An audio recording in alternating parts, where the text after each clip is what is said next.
comrades of Israel, St. Andrew. Enough of yourself. Enough to see how you come out to the numbers. And I want to tell you, a couple of weeks ago I was scared when I fractured my foot, but for this week I start to wear back shoes and I feel good. And I look at the party leader and tell him, say, don't worry about my foot, that is a listen problem. We have other things to think about, but I will be fit and ready to march with you to the Oak Street when the Prime Minister called the election. I heard the Prime Minister in Kintyre the other day and said, don't know me. But him don't know me and I don't know him and I don't want to know him. But there's one thing I tell the Prime Minister. If I wonder whether or not he know me worried about the wrong thing right now, the only thing he must worry about is whether or not his wife will return to Israel St. Andrew. And that will never happen. We have not been neglected for the last 10 years. We don't see them in the constituency. They have not done anything for us. Sorry. I want to make sure that we build back with trade systems where we teach the youth and trades and ensure that they can learn something to go forward in their lives. I want to say our protocols being observed. Big respect to the next Prime Minister of Jamaica. Big respect to one of my best friends in 1991. If there's any constituency that should know the difference between JLP and PNP, is East Rural St. Andrew. Let us not forget what we were able to achieve. That we took 6th grade mathematics passes from 49% in PEP to 59% in just 4 years. That we took literacy from 58% to 86% in this constituency. That we took languages from 51% to 59%. And how did we do that?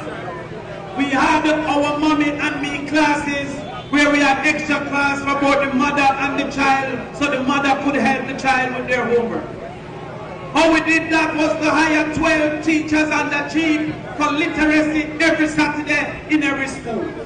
Let us not forget that 7 o'clock in the nights at every school in East Rural St. Andrew, we have night school for adults with 1 subject free every year. And let us not forget that in 1 year, we gave 1,000 heart certificates under the Bars to Go partnership with East Rural Center.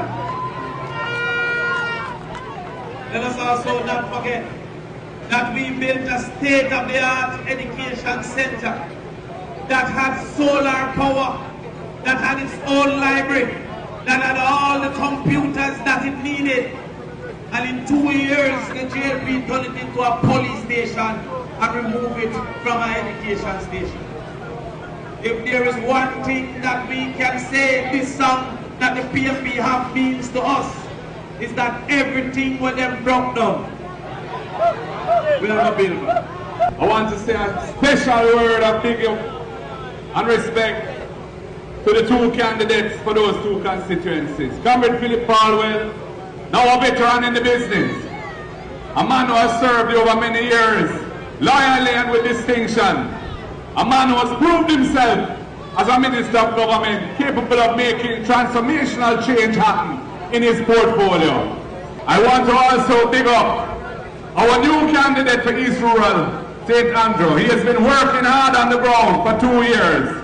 It's a youth who I have utmost respect for. He's not a show-off, braggadocious youth. He's a humble youth with a good heart for the people. And a man who has a lawyer respected at the bar.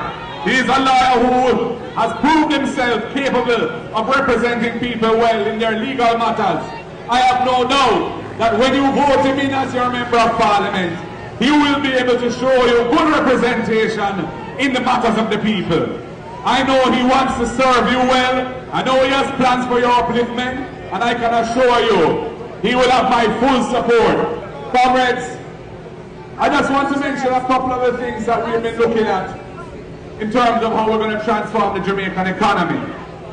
We see agriculture as a fundamental plank of national development and economic growth in a sustainable way. And I know in East Rural St. Andrew in particular, agriculture is an important aspect of life for many of our residents. We will be establishing the Agricultural Development Fund. We will be using a portion of the taxes that we collect on imported food. A lot of that imported food is competing with local farmers, and they often lose money because cheaper imports are brought in. Some of those imports have subsidies overseas, and therefore it is not fair competition. It is only right and just that some of the taxes that are collected by the state should be plowed back into local farming to support our local agricultural industry. And the Agricultural Development Fund will do that. It will be able to provide farmers with the support they need, the necessary inputs, with access to credit, i.e. money to borrow, to do the work they need to do, site preparation, storage facilities, irrigation and water harvesting, and help with market development.